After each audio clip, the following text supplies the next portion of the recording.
Once again, welcome back to Obstetrics and Gynecology videos. Today, we are going to see about the family planning methods and family welfare services. Family planning is the way of thinking and living that is adopted voluntarily upon the basis of knowledge, attitudes, and responsible decisions by individuals and couples in order to promote the health and welfare of the family group and thus contribute effectively to the social development of country. This is the definition of family planning given by World Health Organization. Family planning is action taken by a family or couples to regulate the number and spacing the children in accordance with their personal preference. This is the definition given by Oxford Dictionary for the family planning. So these two definitions shows that family planning is the decision of the couples to regulate the number and the spacing of the children. The objectives of family planning include in order to avoid the unwanted births, to bring about wanted births, to regulate the interval between pregnancy, to control the time at which birth occur in relation to the age of the parent, to determine the number of children in the family. So the classification of contraceptive methods or family planning methods includes two: spacing methods and terminal methods. Spacing methods is helping for the spacing in between children, and terminal methods will stop the fertilization or it's a permanent contraceptive method. The spacing methods include barrier methods. In the barrier methods, physical methods are there, chemical methods are there, and even combined methods are there. And other spacing methods include intrauterine devices, hormonal methods, post-conception methods, miscellaneous, and even natural method is also there in the spacing method. And when we are thinking about the terminal methods, that is permanent contraceptive methods, female sterilization and male sterilization is there. Now let us see the natural family planning methods. Natural methods avoid pregnancy by abstain from sexual intercourse during the fertile phase, coitus interruptus, and rhythm method. So if during the fertile period, if the couples are not getting engaged in sexual intercourse, we can avoid the number of children or we can avoid the fertilization. And coitus interruptus, that is after during the intercourse, before the ejaculation, if the couples are stopping and if they are ejaculating outside the vagina, that is known as coitus interruptus, so that to a certain extent we can prevent the deposition of sperm in the vagina. And rhythm method is, we know that the ovulation time is on the 14th day of menstrual cycle. So 7 days plus, sometimes 5 days plus and minus. If the, for example, if the ovulation is on 14th day, from 9 to 19, the couples can avoid the intercourse. So this is known as the rhythm method. Otherwise, you can check the basal body temperature, because during the time of ovulation the temperature will increase slightly. On the basis of the temperature variation, they can identify the time of ovulation, and during that particular time the couples can avoid the contact. Otherwise, they can check the cervical mucus. The cervical mucus will become thin and watery during the time of ovulation. So after assessing the consistency of the mucus, they can predict the ovulation, and on the basis of that they can avoid the intercourse. And another one is calendar method, that is they will see the date of ovulation, and plus 5 and minus 5 days they will be avoiding the intercourse. That is known as the calendar method. And the miscellaneous method include abstinence, coitus interruptus, and safe period method. Actually, we have seen this already. Next is barrier method. The barrier methods are those methods which prevent the meeting of sperm with the ovum. These are also three types. Physical barriers are there, chemical barriers are there, and combined methods are there. Already we have seen that barrier methods include physical, chemical, and combined. First, let us see about the physical barrier methods. In the physical barrier method, the most popular and most common thing is male condom. Condom is a thin rubber sheath which is used by the men, and it can be rolled over the erect penis before having the sex. This rubber sheath prevents the entry of semen into the vagina. And in India, the government of India is supplying dry condoms at free of cost, and its brand name is Nirod. The advantages of condom include it helps for the spacing of the children, and it's not having side effects, and it is easily available, safe and inexpensive, and it gives protection against the sexually transmitted diseases. And the main advantage, medical supervision is not needed.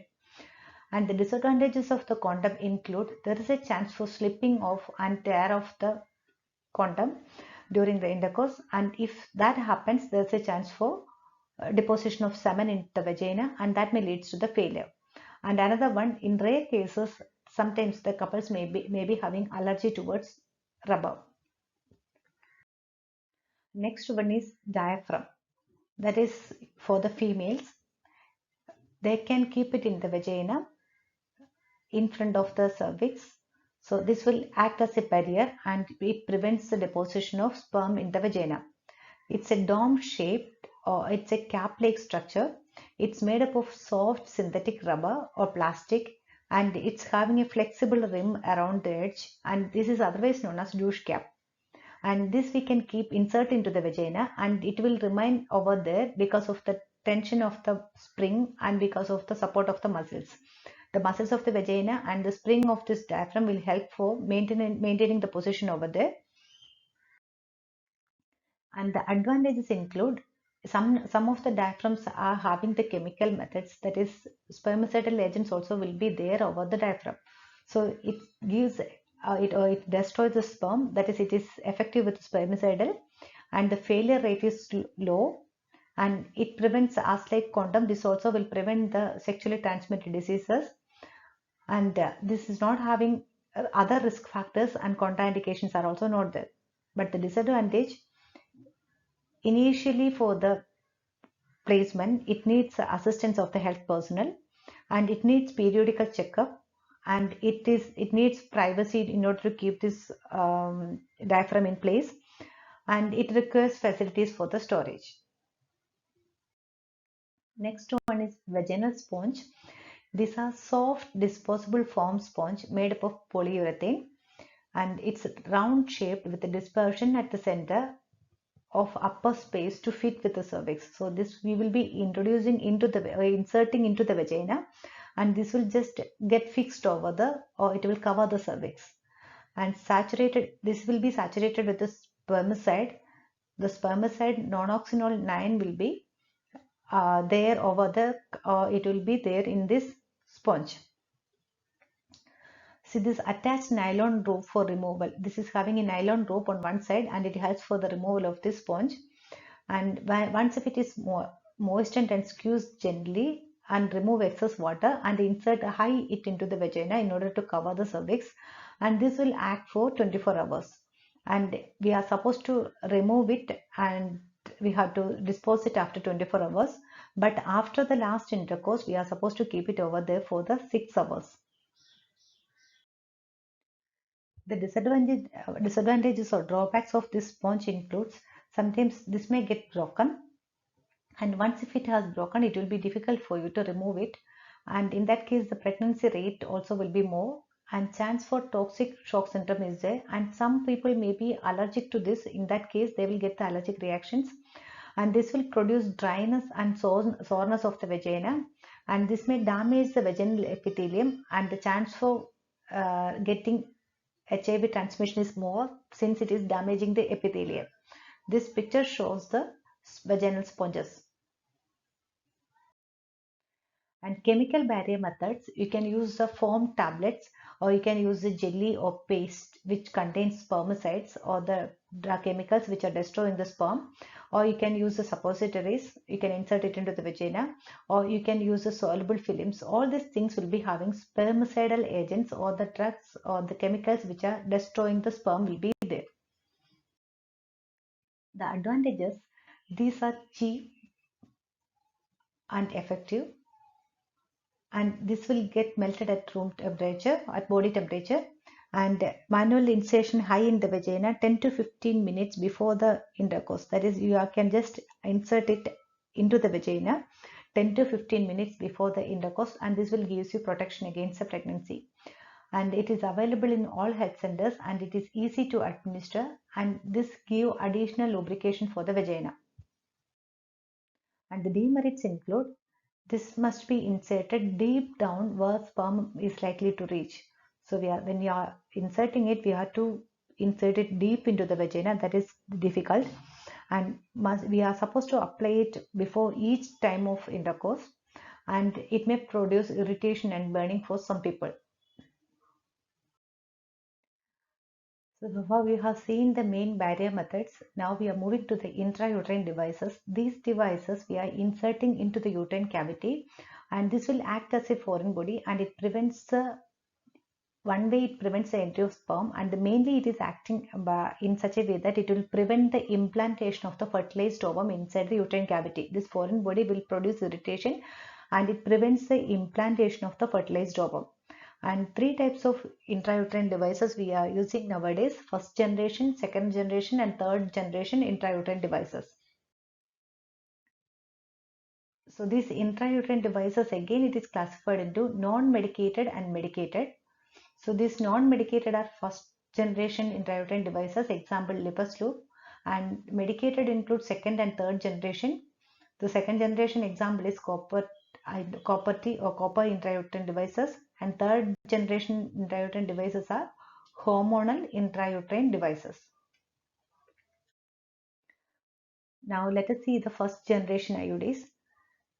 They are insert or non-medicated devices made up of polyethylene, and different shapes and sizes are there. Commonly S-shaped devices are there, and this S-shaped device is known as Lippus loop. So this is having the shape of a double S. So you can see over here double S, one and a second one, and it's made up of polyethylene material. It is non-toxic and non-tissue reactive, and it's extremely durable, and we can detect it easily in the X-ray. So this we are inserting into the uterus, and we are keeping over there, and this thread will be lying outside the into the vagina, and lady can check for the presence of this thread, and they can make sure that it is there in the place. And next one is second generation intrauterine devices. This is also made up of metal copper, and the earlier devices we were using include copper 7 and copper T200. So this shows the copper T200, and this thread, already I have told you, this will be lying into the vagina. And the newer devices are variants of T devices, that includes T copper 220C and T copper 380C. Even Nova T multi-load devices are also available. Now let us see the third generation intrauterine devices, or these are hormone releasing intrauterine devices. The examples of those include Progesta Sturt and LNG20, or it's known as Minera. This Progesta Sturt is the most commonly used variety. This is also a T-shaped device, and it is filled with progesterone, and this we can use effectively for 1 year. And the LNG20 or Minera, this contains levonorgestrel, and this we can use for 5 years, and its effectiveness rate is 99%. And the advantages of intrauterine devices: these are safe, effective, and reversible, and it is inexpensive, and continuation rate is more. Once if a couple have started to use it, they will continue it, and this does not need the hospitalization. And the disadvantages of intrauterine devices include: there is a chance for bleeding and pain for some of the ladies, chance for getting pelvic inflammatory diseases are there, and sometimes ectopic pregnancy may be there, because when the fertilized ovum is coming to the uterus, because of the irritation of this copper devices or intrauterine devices, this will remain inside the fallopian tube itself, and the fertilized ovum may grow inside the fallopian tube. So that is known as the ectopic pregnancy. And this sometimes automatically it may come out, or it may get dislodged. And the timing of insertion of intrauterine devices are: we can insert it with a plunker, At any time during the reproductive period, we can insert it except during the pregnancy. But the ideal time is during or within 10 days of the beginning of menstruation, because during this time the cervix will be having more diameter, or the cervical cavity will be, it will be easy for you to insert it. And the ideal intrauterine devices candidates to whom we can give this: those who are having one child, and those who are not having the previous history of pelvic inflammatory diseases, and the ladies those who are having normal menstrual periods can be selected for this. And the people, when you're using, they should be willing to check the intrauterine device's tail. Already I have told you that the tail will be extending into the vagina in order to make sure the presence of the device. Actually, the lady is supposed to check the presence of tail and has an access to follow up and treatment of potential problems in case if they are getting the problems of bleeding or pelvic inflammatory diseases, any of the complications if they are getting, these ladies should have the access for the treatment. And it is better to use in the case of people those who are having monogamous relationship. And next we can see the classification of hormonal contraceptives. This hormonal contraceptives is classified into oral pills and depot preparations. These oral pills includes combined pills, progesterone only pills, once a month long acting pills, and male pills, and post-coital pills are also available. And the injectables depot preparations include injectables, subdermal implants, and vaginal rings. Next one is combined pills. The composition is, it contains estrogen 100 to 200 micrograms and progesterone 100 milligram, and it's having side effects, and we can take it from the 5th to 25th day of menstrual cycle, and after that for 7 days you are supposed to break it. You should avoid this, and this will produce the withdrawal bleeding also. And the main type of this combined pills include Mala D and Mala N, and this will prevent, these combined pills will prevent the ovulation, and it prevents the implantation, and it makes the cervical secretions thick. So this will prevent the movement of the deposited sperm into the it will decrease the movement of sperm into the towards the fallopian tube. So this picture shows the Mala D and Mala N. These are the combined pills commonly we are using in India. And the merits include, it is 100% effective when if you are taking it effectively or regularly, and it's easy to use, and it contains iron tablets also. So totally in a strip we are having 30 tablets. In that 23 tablets are these hormonal tablets, and 7 tablets are iron tablets. So it prevents or reduces the risk of anemia also, and it reduces the risk of pelvic inflammatory diseases also. And the demerits, the failure rate increases if you are taking it irregularly, and the side effects like dizziness, nausea, vomiting, headache, breast tenderness, and weight gain may come, and chance for increased cardiac problems are there, and it increases the risk of gallbladder diseases and cervical cancer, and it decreases the quantity of breast milk if you are using it during the lactation. Next one is progesterone only pills. The commonly used pills include mini pill or micro pill. The composition is, it contains low dosage of progesterone, mainly norethistérone or levonorgestrone. The dosage is, we are supposed to take one tablet throughout the menstrual cycle, and its efficacy is 96 to 98%, and failure rate is also there. So that is, it's giving only 98% protection. So because of that we are not using it widely. Next one month long acting pill. In this method, a long acting estrogen, that is quinine plus a short acting progesterone we are giving, but the results are highly disappointing. The pregnancy rate is high even in this case also, so we are not using it popularly. Next one is injectable contraceptives. This include progesterone only injectable and combined injectables also.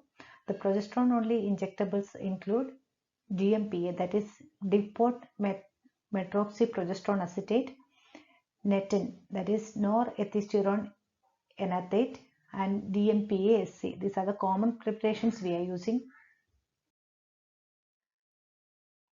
So first let us see about the DMPA. Its dose is 150 milligram IM every 3 months, and mechanism of action, it suppresses the ovulation, and its advantage, it will not affect the lactation, and it is useful in the postpartum period also, and it can be used even in the case of multipara, those who are having more than 35 years. And next progesterone only pill is Netin. Its dose is also 200 milligram IM for every 2 months you are supposed to give it. Both DMPA and Netin are given first to 5 days of the menstrual cycle, and they are giving as deep IM in the gluteus muscle. Next, combined injectables. It contains long-acting progesterone with the short-acting estrogen, and this we can give once a month, and it produces a menstruation-like pattern. But actually, its trials we are just running the trials in India, and the mode of action of this drug include it suppresses ovulation, and it will make changes in the cervical and endometrial secretions. The contraindications include pregnancy, cerebrovascular diseases, migraine, diabetes mellitus, thromboembolic disorders, coronary artery disease, and breast cancer. Next one is Norplant or subdermal implants. A flexible plastic single rod of 4 centimeter length and 2 millimeter diameter. We are just inserting it into the subdermal portion. So this contains 35 milligram of levonorgestrel. Next one is vaginal ring or Nova ring.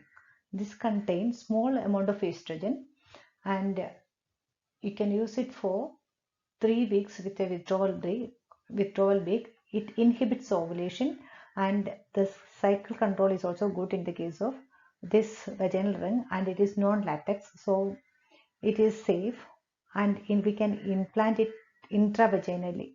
The progesterone is absorbed slowly through the vaginal mucosa, and we can keep it at 2 to 8 degrees centigrade at room temperature up to 4 to 12 days.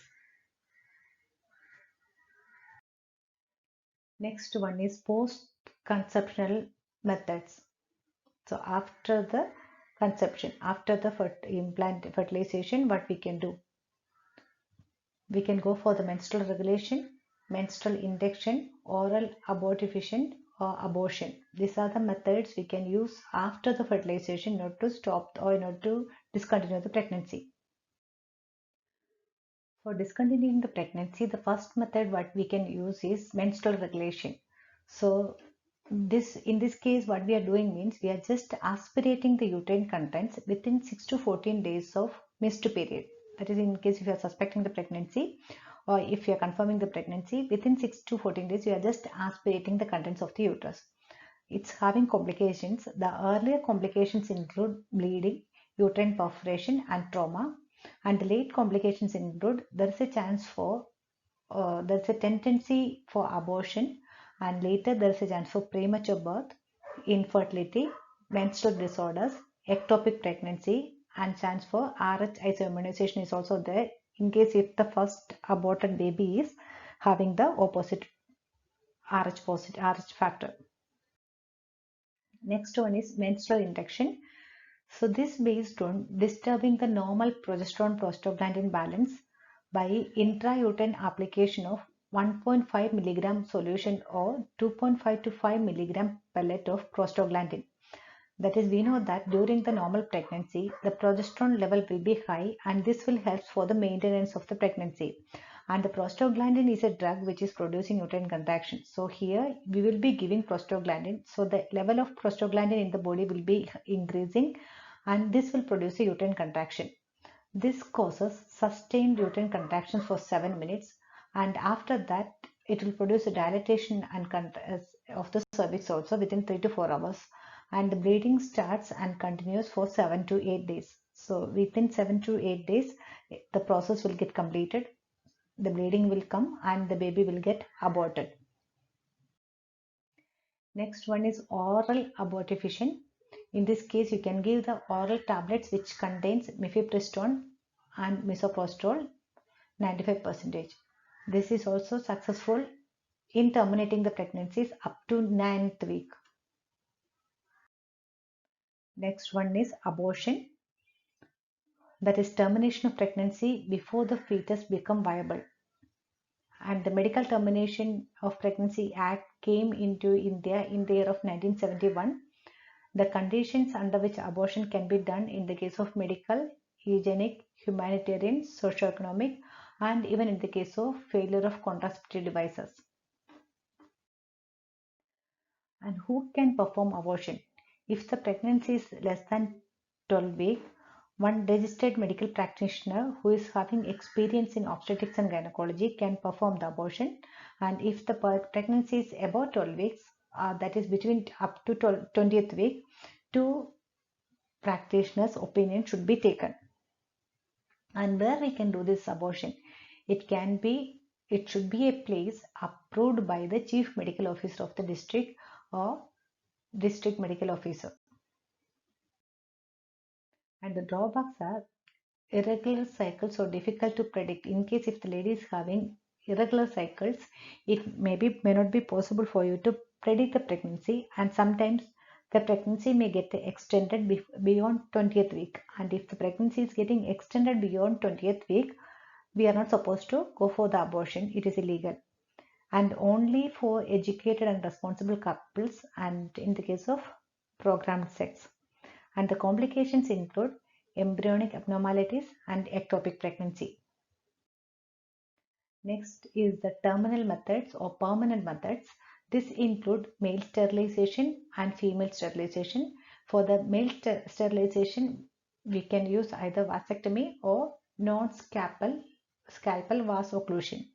And in the case of females, we can do the tubectomy or laparoscopic occlusion, or you can use the tubal inserts.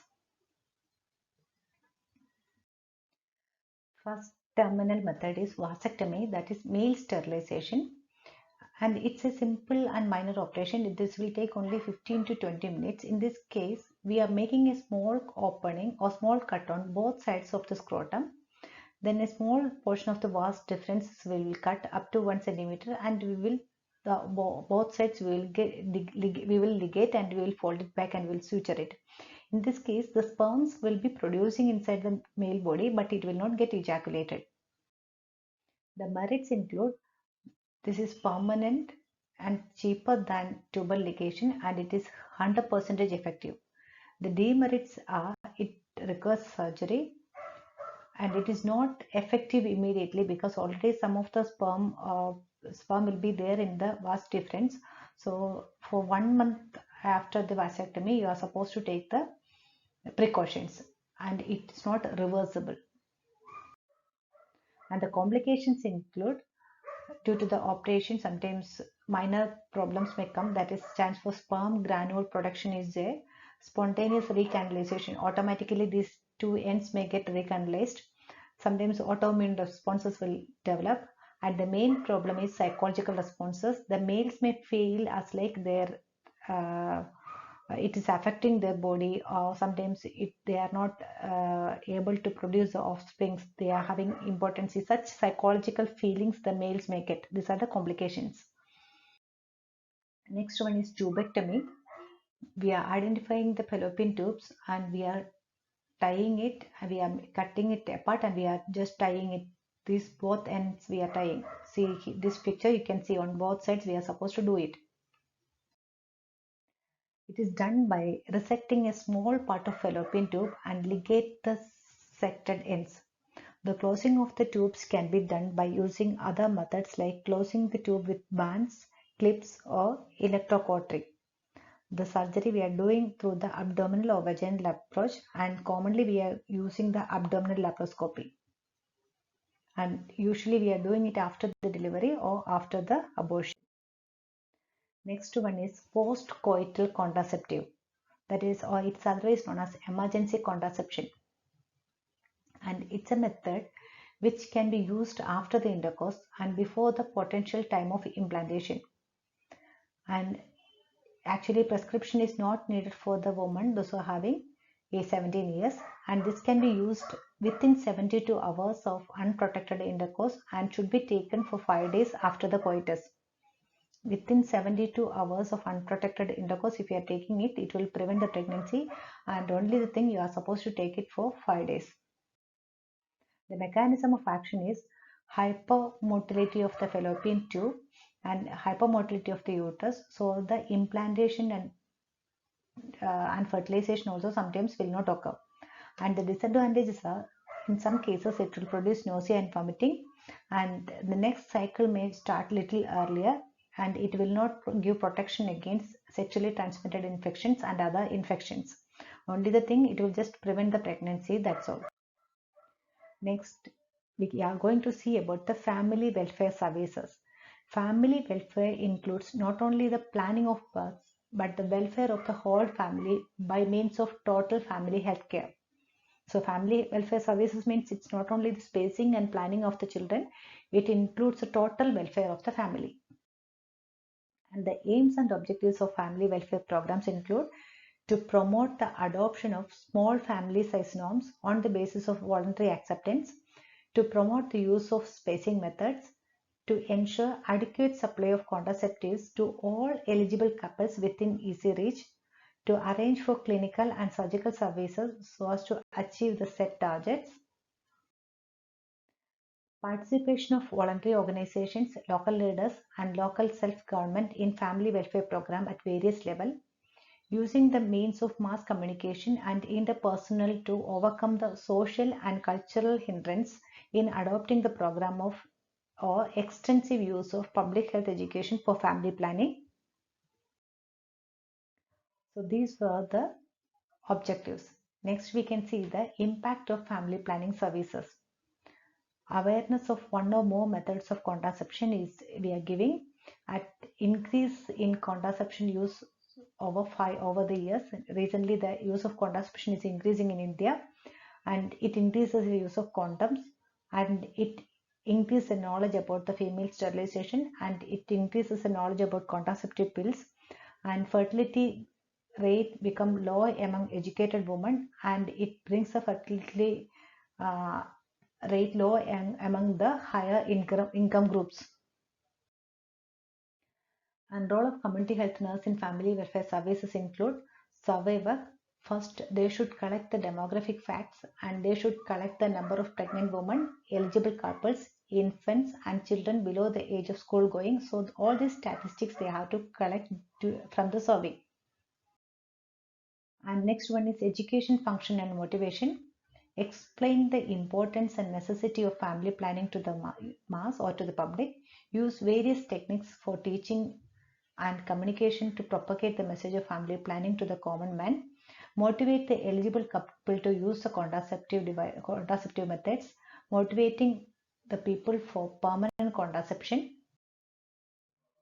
And the managerial functions include conducting the clinics and encouraging the people for the tubectomy and for the vasectomy, and organizing the clinic and making arrangements for the sterile procedures, organizing family planning camps, maintaining the records in the camps, and liaison work, that is soliciting with the cooperation of NGOs and other voluntary organizations in these services.